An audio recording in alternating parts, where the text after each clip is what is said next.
Et d'ailleurs, on commence. L'Iran vient de commettre une erreur catastrophique. Un régime déjà bombardé jusqu'à l'anéantissement par l'opération Epic Fury a décidé, pour des raisons qui défient toute logique, de lancer des missiles balistiques contre une base conjointe britannique et américaine située à des milliers de kilomètres. Les missiles ont échoué. Ils n'ont jamais atteint leur cible. Mais au moment précis où ces ogives ont quitté le sol iranien, quelque chose a changé. Parce que le Royaume-Uni avait déjà préparé une réponse si létale, si furtive et si écrasante que les dirigeants iraniens ne comprennent peut être pas encore pleinement ce qui rôde maintenant dans les eaux, tout près de leur arrière-cour. Dans le style de gestion de crise à la Trump, c'est habituellement le moment où quelqu'un monte au pupitre et agit comme si le chaos lui-même faisait partie de la stratégie de marque. Quelque chose de propulsé à l'énergie nucléaire se rapproche de l'Iran. Et cela ne ressemble à rien de ce que l'armée iranienne déjà mal en point peut arrêter.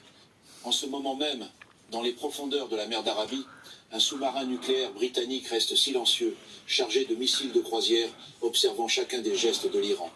Et il n'attend qu'un seul mot venu de Londres.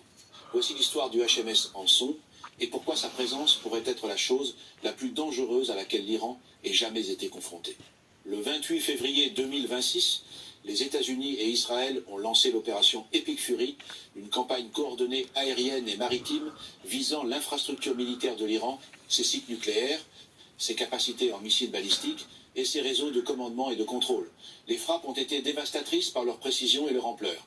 Comme l'a rapporté le Congressional Research Service, l'opération a visé des centres de commandement iraniens, des quartiers généraux du corps, des gardiens de la révolution islamique, des sites de missiles antinavires, des systèmes de défense aérienne et des forces navales.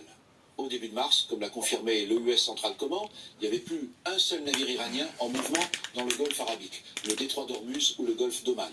La marine iranienne, qui était l'un de ses outils asymétriques les plus importants, a été pratiquement neutralisée en eau verte dès les premiers jours de la guerre. 70% du réseau de défense aérienne iranien, l'infrastructure même conçue pour tenir les avions ennemis hors du ciel iranien, a été détruit et au moins 70% de la capacité de l'Iran à se défendre dans les airs avait tout simplement disparu. Mais l'Iran n'est pas parti en silence, il ne le fait jamais.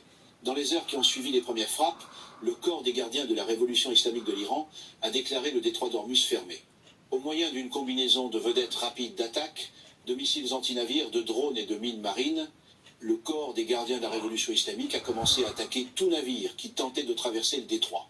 Selon la firme d'analytique maritime Marine Traffic, seulement environ 220 navires ont traversé le détroit en mars, comparativement aux milliers qui empruntent normalement cette route chaque mois.